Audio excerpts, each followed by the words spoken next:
שלום לכולם, כאן ליאור פרדו. בסרטון הזה אני אסביר לכם איך להפוך את האייפון, אייפוד או אייפד שיהיה מוגן בעצם מהילדים, שלא יעשו מה שהם רוצים בטלפון. תוכלו להגביל אותם לאפליקציות מסוימות, רק להיכנס. אנחנו ניכנס לאייקון של הסטינגס. בתוך הג'נרל יש לנו כאן restrictions או הגבלות בעברית.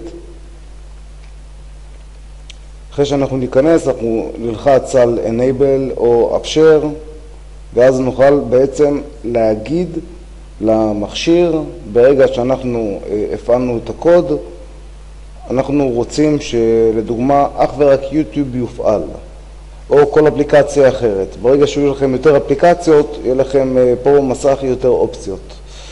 אז מקווה שעזרתי לכם, ושיהיה בהצלחה לכולם.